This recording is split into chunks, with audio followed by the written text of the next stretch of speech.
Hi, well, I'm a little bit late this morning because I had some technical difficulties. Not exactly sure why that happens sometimes, but it does a test of the sound and video before you start, and I couldn't hear the sound. So I had to restart my computer, try to figure out how to reset everything to get the recordings done. But we're here, and I'm really excited to be talking to everybody today. Thanks to all of you who have joined us. Uh, please feel free during the recording to basically, if you have questions or comments you want to make, this is an interactive show. Please feel free to go ahead and type in your questions, comments, your chat box. Last weekend, I was at the conference on integrative medicine put on by the World Organization of Natural Medicine.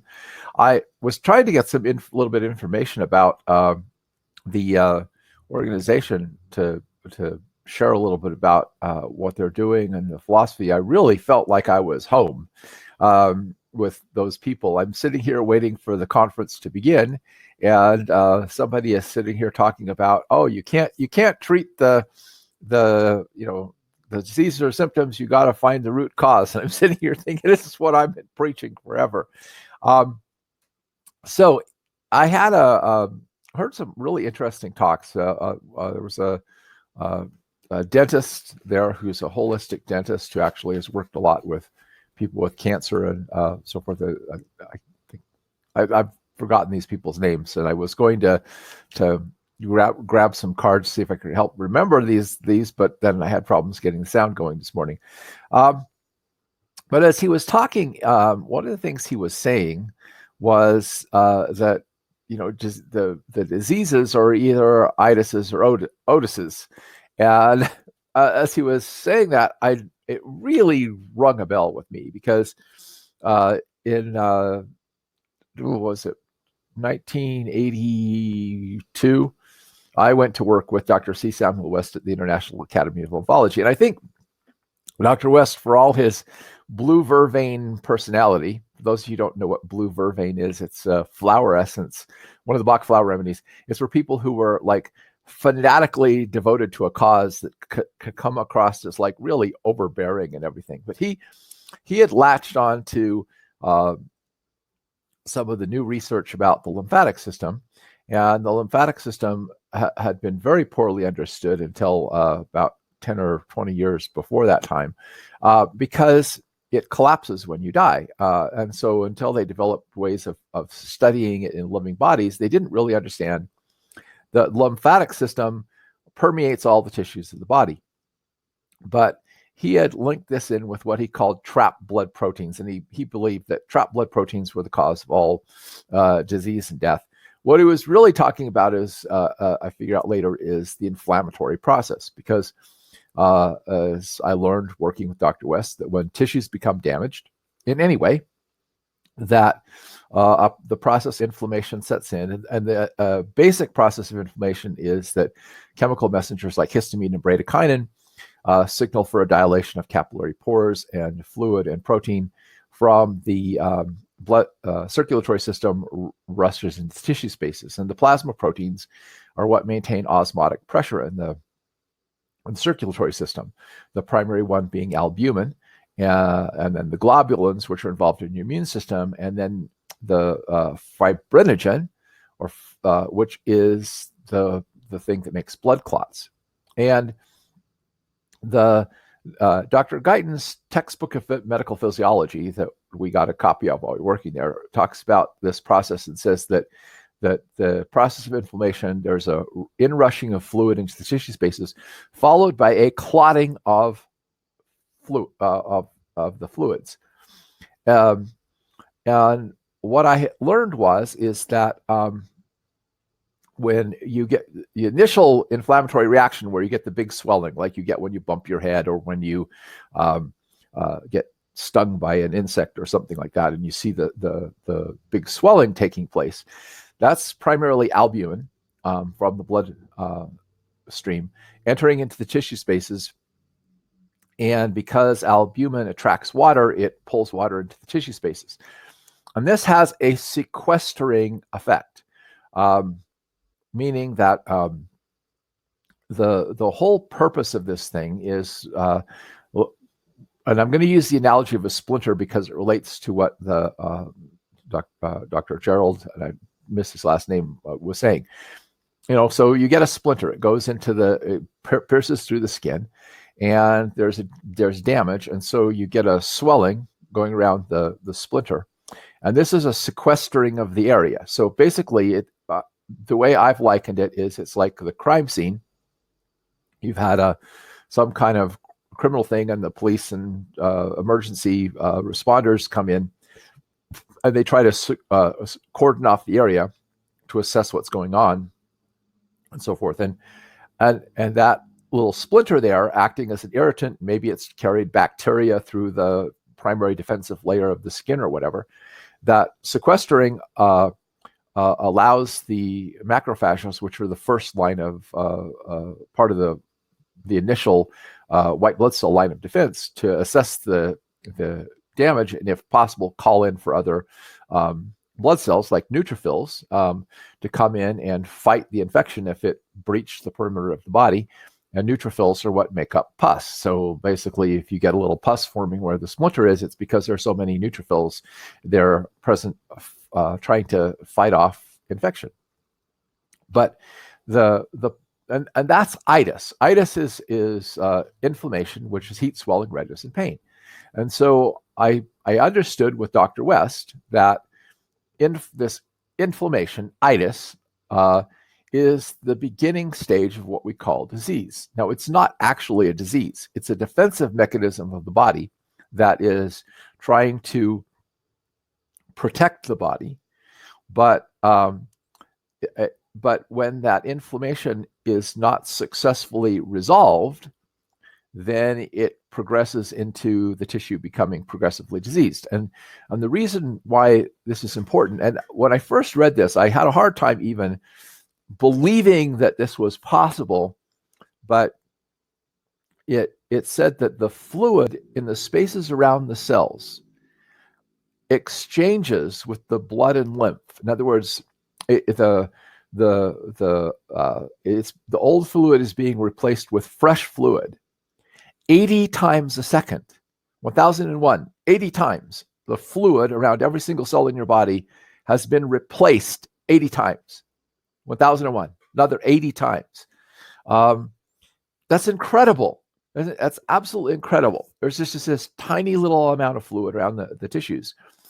And in order to keep those tissues healthy, it has to 80 times a second bring in fresh fluid with nutrients and oxygen and take away dirty fluid with acid and other cellular debris and carbon dioxide. Boom, boom, boom, boom. I mean, that fast. So when an inflammatory process sets in, what happens is the microcirculation is slowed down because it's sequestering the area. It's preventing it. So all the cells within that area of sequestering now are subject to an increased level of toxicity and a reduced level of oxygen and nutrients. So we learned by moving lymph, by helping the lymph move, that you could take down the inflammation. And I realized, when this happened, that everywhere in my body, where if you push on the tissue and it feels hard or swollen and it's painful, that every single one of those areas in your body that's like that, whether it's your stuffy belly or your sore neck or whatever, is being subject to this process. And so, in other words, all of us are carrying around lots of little pockets of unresolved inflammation and congestion where this process has never, been completely 100% reversed. And that's really an interesting thought. And so, as like he said, itis, was the first stage of disease. But then he says otis.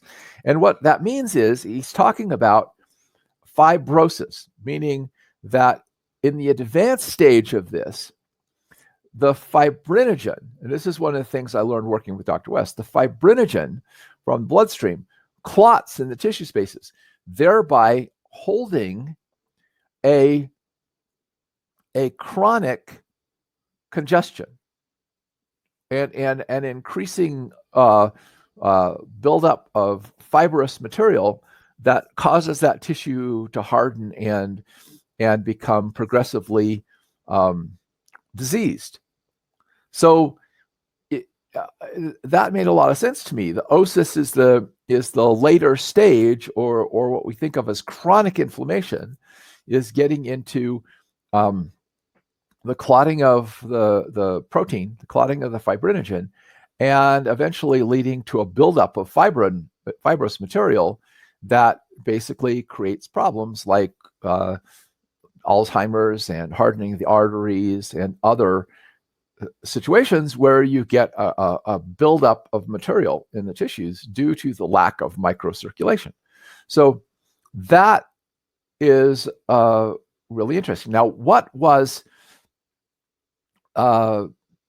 interesting to me, again, listening to people at the seminar and reminding me of stuff I worked with Dr. West, and this is very, very cutting edge stuff, is that we learned that electrical energy would help to break up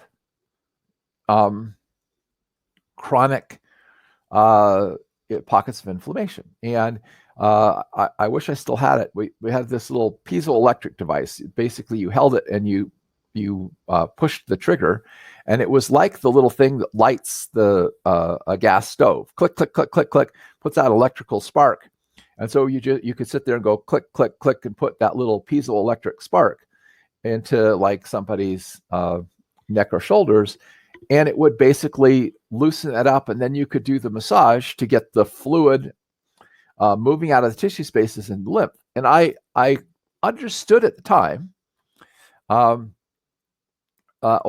it was the understanding I got of this process was that when the fibrosis settles in, when the clotting settles in, it's because there's not enough electrical current. And I've kind of now understand I can't just cite you a bunch of scientific research that proves this, but my experience over the years has led me to believe that this is an accurate picture of what's happening. The electrical charge on these proteins causes them to repel one another so that they stay like free floating in the circulatory system. The bloodstream maintains a pH of 7.4, and I now understand that 7.4 pH is an electrical charge of 25 millivolts of electricity. In other words, when in the bloodstream there is a 25 millivolt electrical charge present in the bloodstream, and that electrical charge is keeping everything flowing. Well, when you get your initial inflammatory reaction, according to Dr. Jerry Tennant, the pH goes up higher to up to a 50 volt of mill electricity, because the body is using that as energy to affect repair. But and so that's where you get the throbbing pain, and you get the redness, and you get the heat, the excess energy that's being generated at the site of the acute inflammation. Now, what I came to believe is, as the electrical current drops, that is, as that area becomes increasingly swampy and toxic and the electrical energy diminishes, that it is the diminution of electrical energy that eventually causes the fibrin to start sticking together, because there isn't a sufficient electrical current there to keep it, electrical charge there to keep it free floating, and it clumps together. Now, like I said, this is my understanding. And so when you put the electrical current in there, you put the electrical energy in there, you start breaking up the fibrin, which allows you to move the fluid and the protein into the lymph system and get it out of there to clear the tissues. So another one of the people who spoke at this conference was someone who had worked on electrical devices that put little bits of electrical current into the body. Now, he was using, interestingly enough, unlike what we were using and what I've used with other people, these are very popular in Europe and other places, where you have a little thing that gives you a little jolt of electricity. You can put like 2 little pads on here and it will go and put electrical current in that. What he was saying in this is that the devices that do that are using a higher voltage, and they're using basically a digital voltage, zap, zap, zap, zap. And he had developed a device that did an analog. Analog is a smooth wave, so a little bit of current going up and down, and he had it adjusted so that it would be at the levels that the body normally uses, around that 25 millivolt level, or in other words, the low current. And he showed a very interesting study he'd done in Malaysia. Apparently, they have a lot of diabetes in Malaysia, and because of that, a lot of people wind up with like gangrene and sores and things that don't heal in their feet and extremities.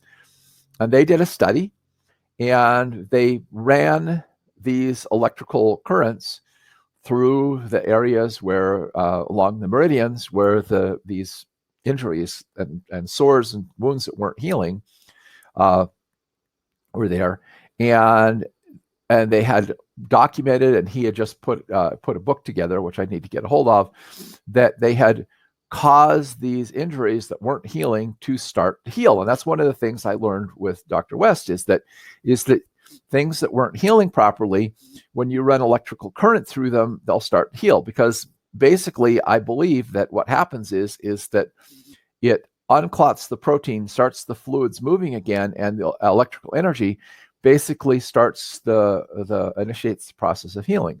And so it was really interesting to listen to that. Someone else had a new product that I'm very interested in, and I may go ahead and future one get a hold of a little more information on that. But they had made a mattress pad that basically was full of little crystals, and just like my grounding sheet, when I laid on that thing, I could feel the electrical energy in that. So I really believe that energy, either in the form of electricity or light, is really, really helpful for causing the fluid, once it's clotted and there's not enough electrical energy to keep things moving, that you basically put that current in there, and it helps. Now, someone mentioned a TENS unit, and that's what I'm talking about. Those are very popular in Europe, places like Russia and so forth. And those are they're doing a digital sparking of current, like the little piezoelectric device we used. And he was saying he was using an analog current at a lower voltage that actually did an even better job. So I was really interested. I'm really interested in this. I mean, I wish that I had the money, and I don't, because I would have loved to have bought all this stuff and just basically started playing with it with people, having people come in and running current and everything. But I've got to get my educational business going and so forth. But it is it definitely is an area to consider. Now, I believe that part of the way that herbs heal is that they also donate electrical energy or donate energy to tissues. Because I know that I've made poultices and put them on injured areas of the body, and there's something, because the plant material still has a lot of life energy in it, that it activates healing, and basically gets things going. And I did a really interesting experiment because there were these devices I learned about a long time ago. They were little metal boxes about this thick and about like that big. They actually had a couple of different sizes. These people sold them, and they like you. If you put one in with your potatoes, for example, it wouldn't. It would slow them from deteriorating. They wouldn't like start to get mushy and sprout and all that as quickly. But you could also take it and lay the box over an area of the body where there was pain and let it sit there for a little while, kind of like a poultice. And it would help it to heal. So one of the people who had one of these had cut it open, and it was just full of herbs and seeds, like wheat, like whole seeds and whole and herb pieces in a metal box, and you'd lay it over there and it would help it heal. So I decided to do a little interesting experiment with this. Okay. My wife had a baby, and she had a tear, she tore a little bit in the process of having a baby. And midwife said, well, I can stitch it, but if you just are careful with it and do something to help it heal faster, it'll heal actually better than you do if you have to put stitches in it. And so I said, okay. So I because there was no way to really put a poultice there, I decided to try making a poultice that wasn't a poultice. And I took herbs that are traditionally used for poultices and for healing and whatnot, and I put them in a plastic Tupperware container like this. And so while my wife was, recuperating in bed, she would just sit that over the pubic area and just let the box sit there. And 2 days later, when the midwife came for a follow-up check, she could not tell that there had ever been a tear. It was completely healed, and there was no sign of any tissue damage left. And that really left an interesting impression on me. And someone asked about lasers, cold lasers. And I go to a holistic chiropractor, and they often use cold lasers and run cold lasers onto things. And it obviously does help somehow to get the inflammation down and get things moving again, because the body is a bioelectric thing. In other words, one of the things that I think is really important that people miss, all right, is we talk about nutrients and compounds and things that are needed by the body, right? But everything in the body is in motion. It is not static. There is nothing static in the tissues. Everything inside of a cell is constantly moving. The bloodstream is constantly moving. The lymph is constantly moving. The nerves are constantly firing. Everything is in motion in the body. And movement requires energy. So what we're saying is that, yes, you can get sick from not having enough zinc, or not having enough B vitamins, or not having enough copper, or whatever kind of raw materials the body needs. And you can also get sick from, some poison. You get stung by a poisonous insect, and you get the swelling and inflammation. It's trying to sequester and keep that poison from spreading through your body. But that poison can still damage you or kill you or whatever. Or you can simply start to lose energy because there's been enough insults to the body, lack of nutrition, lack of toxins and things, injuries that were never given a chance to properly heal.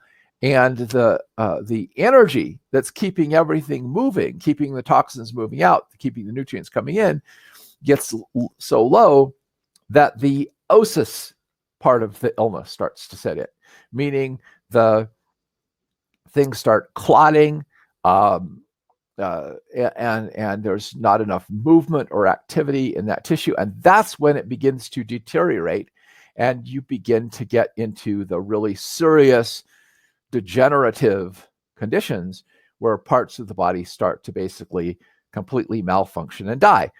This is the concept of illness that I've been working with for ever since Dr. West, and it keeps developing, and my understanding of it keeps growing. But I really do believe that energy medicine is the way of the future. Now, the lasers are interesting because also at that conference, there was somebody who had lights, okay, that were for healing. And what he was using is he was saying that light is extremely healing the body. I went on the table and had him do that. It was really nice too. I could really feel that was energetic. But he was saying that laser light is coherent, which is why it a laser can slice something, because all the waves of light are moving in the same thing. Incoherent light, which is kind of light that comes from the sun, is not, the waves are going in different directions. So he was using incoherent light to put energy in the body, and he showed something really fascinating. This was really interesting to me. This is why I enjoyed this conference so much, and why I actually going to try to get a hold of some of these people and maybe see if some of them will come on as guests on this show and give a little bit about what they're doing. But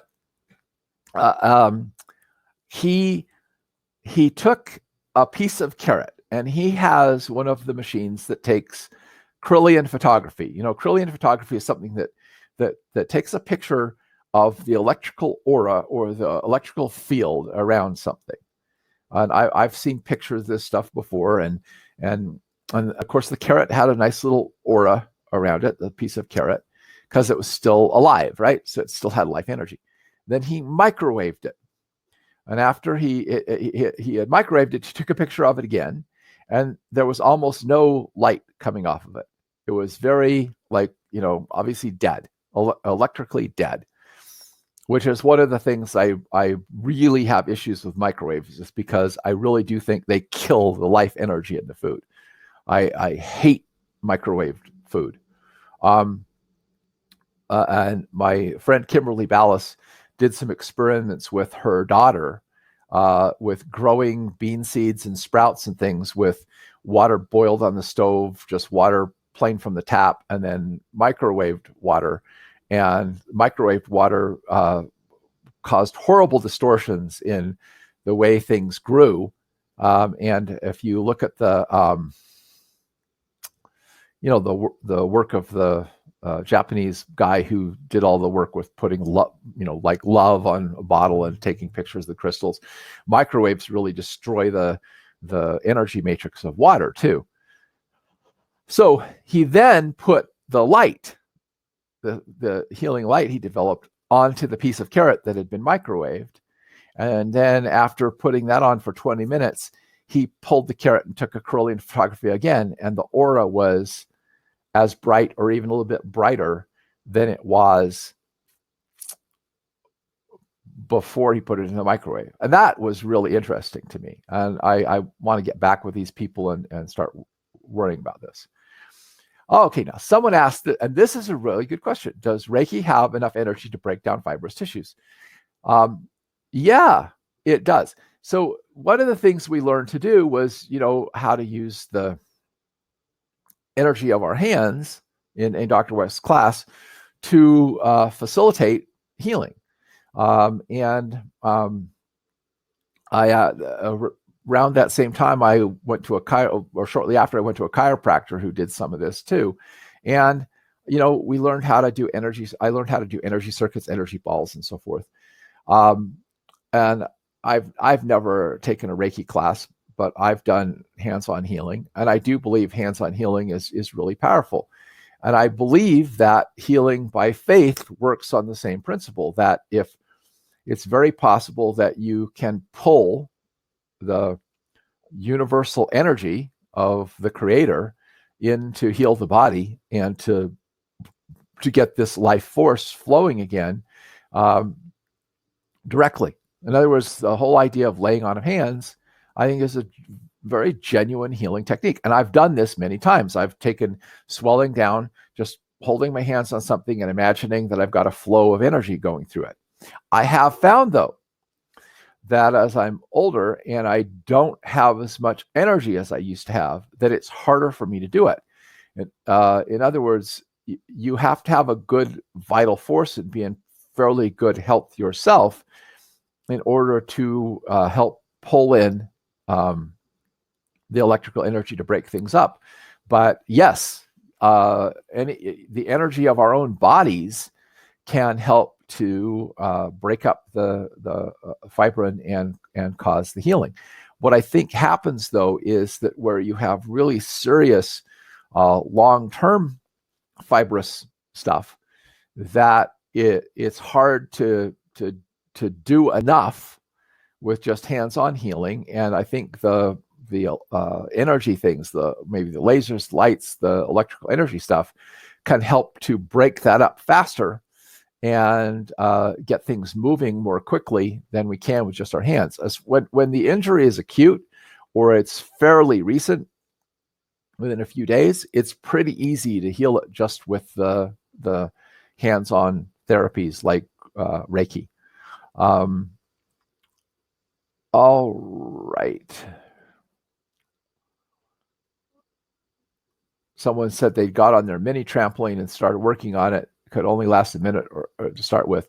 Yeah, I really need to get back on my mini trampoline because but the one I had at the house kind of got broke because the kids were jumping on it and they were going from the couch and jumping off the couch on the thing, and they were breaking the legs. I have one at the office, but I haven't been able to set it up again. But bouncing up and down on a mini trampoline moves your lymph, which gets everything flowing without creating a lot of stress on your body when you're weak. And so we've used so forth. Does freezing store the electrical energy of plant material? Okay, first of all, I would say that the highest life energy, the highest life energy in anything is going to be if you're like picking it and eating it within 15 to 20 minutes off the plant. In other words, to be able to go out and pick something out of your garden, go in and prepare it and eat it, is probably giving you more life energy than anything that you could do. I think it's part of the reason why I like to garden, is because there's just something about picking a tomato fresh from your garden, eating it like right away, or even within a couple of days. As something sits, okay, as you've picked your cucumber or whatever. Now, there are some things that stay pretty stable for quite a time because they're designed to do that. Like, apples in cold storage, or like I grew a bunch of squash this year, these lovely squashes called Candy Roaster. That's heirloom squash, and I really like it. And I got a bunch of them, and I've got them in a place in the house where they're dry, and they will last for 3 or 4 months, and they'll still be fairly fresh and good. But the longer the food sits there, the more its energy starts to diminish. So it starts losing vital energy. I mean, even seeds, which can last for a long time, gradually become unviable. That means they won't grow anymore. So obviously, any kind of processing, from freezing to cooking or whatever, is going to diminish some of the light energy. Now, this guy said what he was doing is he was taking all the food he was eating and putting the light on it before he ate it to recharge the life energy in it, which I thought was really interesting. But so the fresher you can have the food, the better. So I have frozen food. I think, like freezing fruits, you still have a lot of vital energy left in the plant, but it does deteriorate quite quickly once you unfreeze it. So the idea is that we don't live in an environment with like a Garden of Eden kind of environment where all year round I can harvest fresh food. It's Just can't. I wish I could. I wish I had a way to garden so I could pick fresh produce from my yard all year round, but I don't. So you have to preserve things somehow. I think freezing preserves a lot of life energy. I think drying preserves a lot of life energy too. I think canning is less effective at preserving life energy. And all of this is just based on just my own intuitive feeling for food and so forth. Of course, if you grow sprouts in the wintertime, you're getting fresh food in the wintertime that's fresh and alive and very, very vibrant. So yeah, the PMEF, that was one of the things they talked about at the conference, was the PEMF electrical charge. And yes, it does charge cells with electrical current. She says she has a friend with stage 3 ovarian cancer, and she uses it daily. And within 2 to 3 months later, the cancer was gone, and the medical doctors were amazed. I have a friend who's done a lot of research on PMEF options and will only use equipment from Germany. My friend says that sells these at cost, uses daily at 65 and is energetic. Yeah, I do believe that this PMEF, I got on a PMEF device up there too, that someone had developed that actually is relatively inexpensive, since some of them are like $25,000 or $35,000, and they had one that they were putting together, that they had put together, it was going to be like about $5,000. Still, all this stuff is a big investment. I mean, if I'd bought every little piece of gadgetry that they had there, I think it would have cost me $12,000. So I have to wait until I can afford a little bit of it. But I do really think that the wave of the future, if I was starting from scratch with a clinic, I would get some of this devices and get people to come in and for free 15-minute sessions and just experience, an energy thing, and then let them, if they wanted to pay for additional sessions, they could. So someone over across the hallway in the complex suite a few years ago got this really expensive device that basically put out in a field of electrical current. I mean, it was like, I don't know, it was like just some giant Tesla thing, and they had different tubes, I don't know, with different minerals in them, that the whole thing was charging like an electrical coil. If you moved your hands towards it, you'd see the little arcs of electrical spark coming into your fingertips. So you'd sit in the room and you'd have this, electrical energy coming at it. I really liked it. It made me feel really good. But they ran into problems and everything, and they wound up shutting down. And I don't know what they did with the equipment. PEMF or PMEF, I don't know. I can't remember. It may be PEMF. I think Terry may have put it wrong, but I think it is PEMF. Now the grounding does help. So in other words, I have noticed that, having the grounding sheet on my bed, like when I got back from Canada, and I was at the Canadian Cancer there, and of course I wasn't sleeping on my grounded shed. I was walking a lot, and I injured my foot a few months ago, and I really need to start actively working on it because it hasn't fully healed. I don't have enough energy. So, but as soon as I got back and I got on my grounding sheet and I laid on that and could feel the electrical current from that going into my body, I noticed that it took some of the swelling down on my foot. My foot started getting better again. So I'm also taking and using some other stuff I have to try to put some more electrical energy in my foot, including using the new Nature Sunshine Taifu lotion with arnica in it, which is really good and it's helping. So someone asked about what grounding is. Okay, grounding is the idea that when you walk barefoot on the earth is like a giant electrical donor. you're actually absorbing electrons out of the ground that flow up through your meridians, all right? Which is why when you're walking barefoot on the sand or you're walking barefoot on the grass, you feel this like, there's like an energy about it. And people used to live close to the earth. They used to sit on the ground. They used to sleep on the ground. They used to maybe have a piece of leather, like a moccasin or something like that, but a lot of times even walking barefoot on the ground.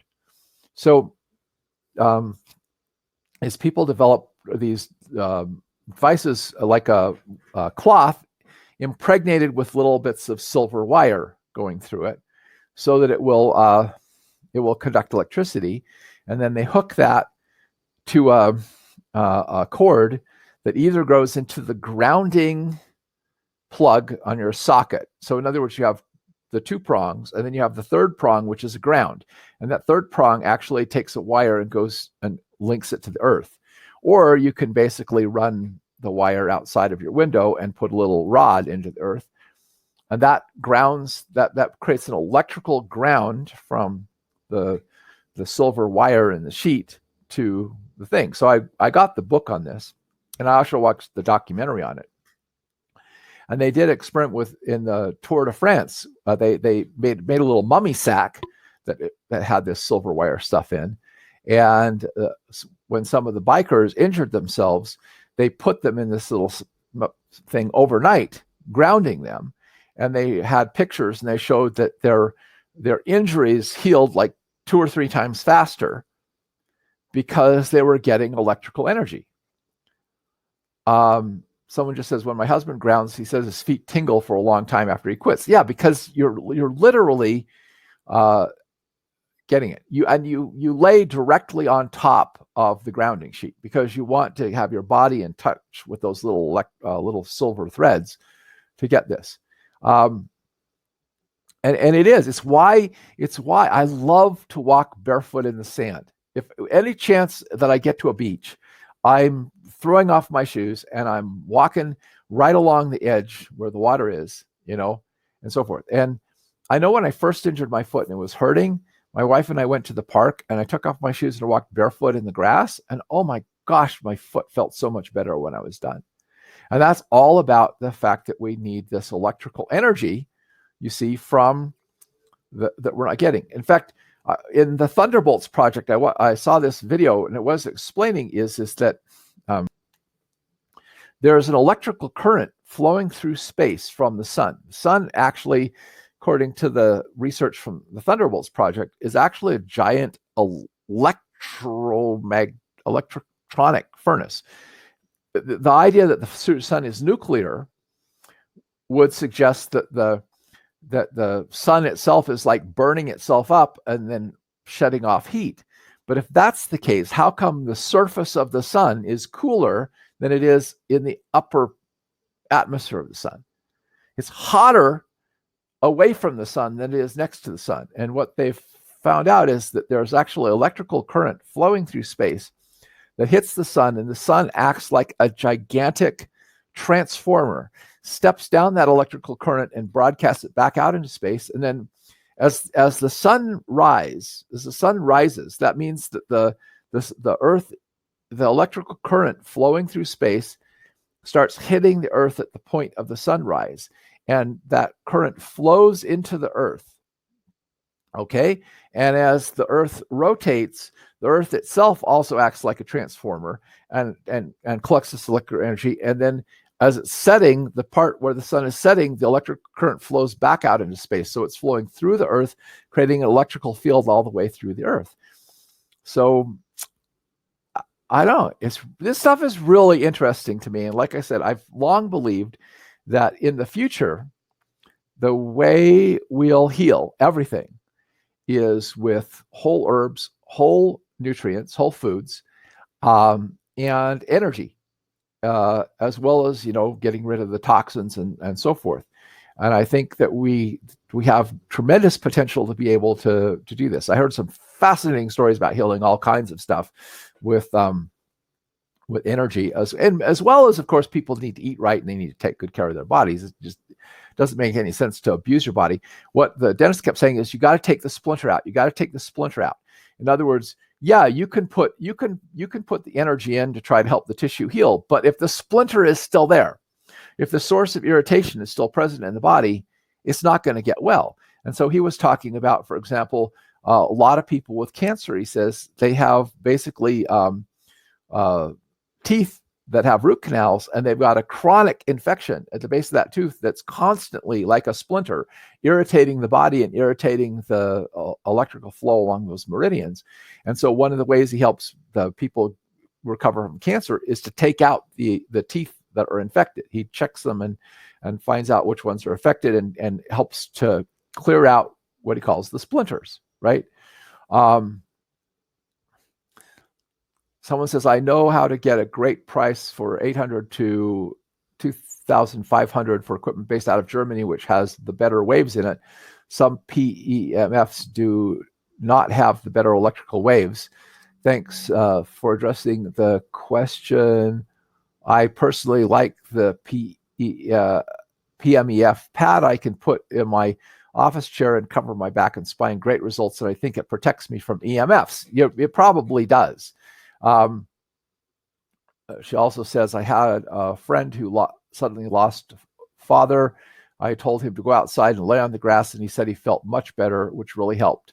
When I have a low energy day, I take off my shoes. And here's the thing.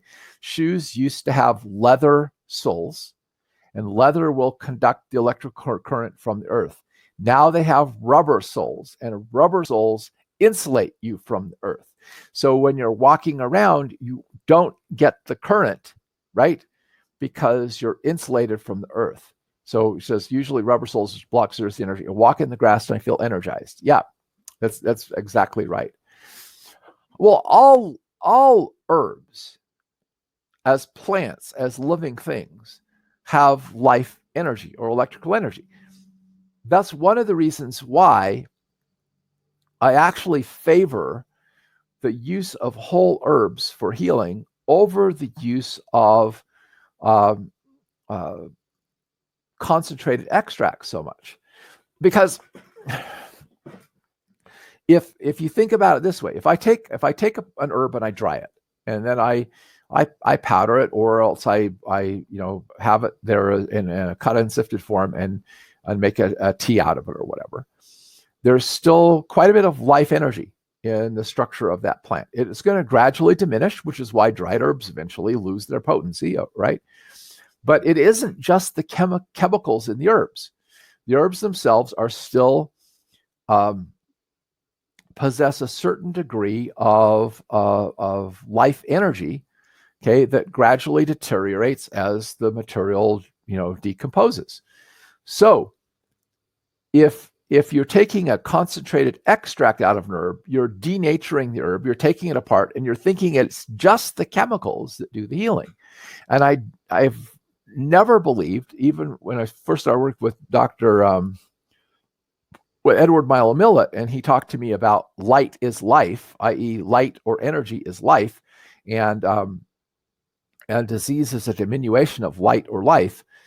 I've had this intuitive understanding that the reason why the whole herbs are so healing is because it's not just the chemicals they contain.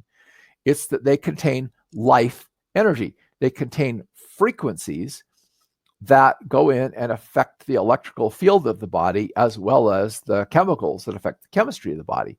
So that's why I think all of the move to look at everything materialistically, I mean, talking about just chemicals, or mechanically, like surgery, is missing the point that there is life energy. There are vibrations.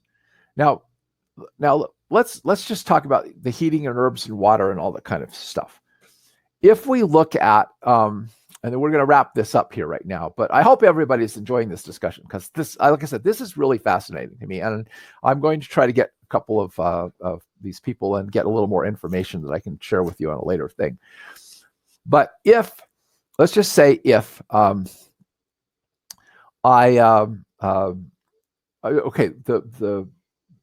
what is it? Masanobu Fukuoka or whoever, what the guy who does the photography, takes the crystals and he put love on a bottle of water and hate on a bottle of water, and he played different kinds of music and sampled different waters from different places and stuff like that, and then made crystals from that water, and then the water that was, you know, like love and peace and so forth, had these beautiful crystalline structures, and then water that was like what do you call it, you know, had bad words or bad music or whatever. It created distortions in the crystalline structure. Think of your body as a crystalline matrix, all right, of moving, flowing energy flowing through a biocrystalline energy structure, all right? It's not like a machine. It is more like this living crystalline energy form that matter moves around in, okay?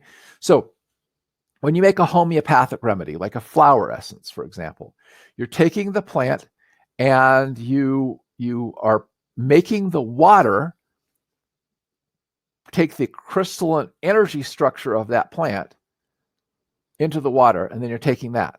So if you're making an herb tea, don't you think you're doing a similar thing? You're taking and putting water over it, and you're not just extracting chemicals, but you're also charging the water with the crystalline frequencies of those herbs, which then go in and basically help restructure the crystalline frequencies of your body, which is something you can't do with isolated chemical drugs. Even if those drugs were originally derived from plants, they no longer hold the crystalline structure of the original plant that makes a beautiful crystalline water. And since we're 70% water, 80% water, it's that crystalline structure of the water that creates a healthy body more than all of the other chemicals that are in there. So just, this is, you know, someone said your input on this suggestion, please, for increased energy when grounding outside. Stop and smell the flowers, trees, and plants and get the vibration from the plants.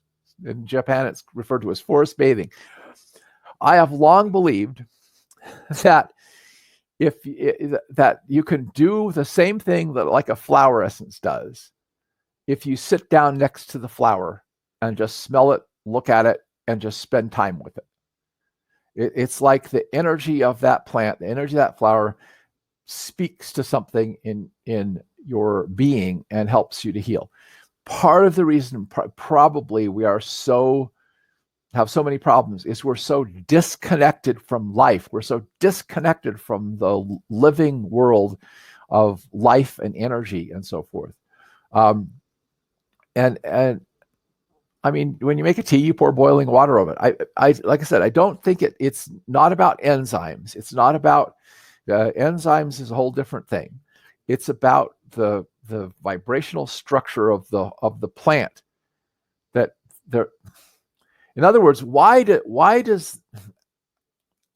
Okay, we're running out of time, but I need to kind of give you this idea.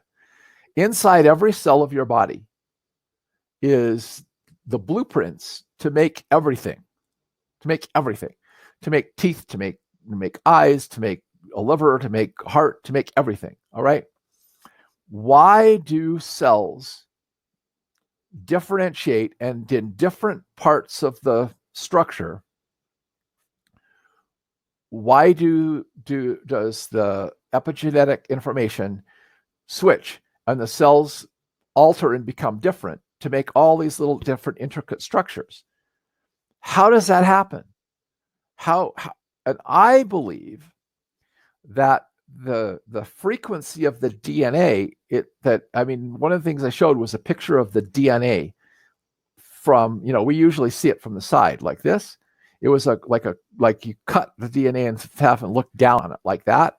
And it was this beautiful pattern, like a flower full of little teeny dots of light. It is a frequency generator. The genes are a frequency generator. They're generating a field of energy. And that field of energy, as the cells move onto that field of energy, they start differentiating to form different things in conformity with the field of energy.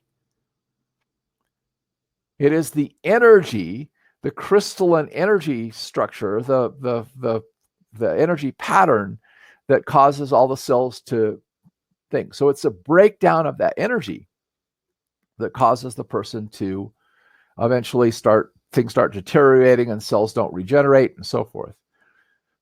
So that's my belief. And I'm out of time, so I just want to wrap up with a couple of things. Yes, this is recorded. The programs are put on YouTube. Everyone who is registered gets a link to the replay, but you can go listen to it. And I plan to schedule this, for next year to continue this program, so we can talk about this stuff that I think is really interesting. I don't think of flowers being on the side of the road cancels out their good benefit. If you're sensitive to electricity, someone hooked you to a 10s unit low current, felt like it was shooting voltage.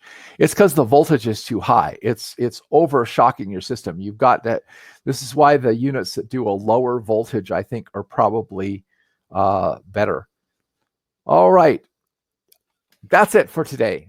I hope that you had an interesting time, and I gave you lots of interesting things to think about. And I will talk more in a couple of weeks when we do this again. So meanwhile, thanks for joining me, and I will look forward to sharing more with you on our next Higher Perspective.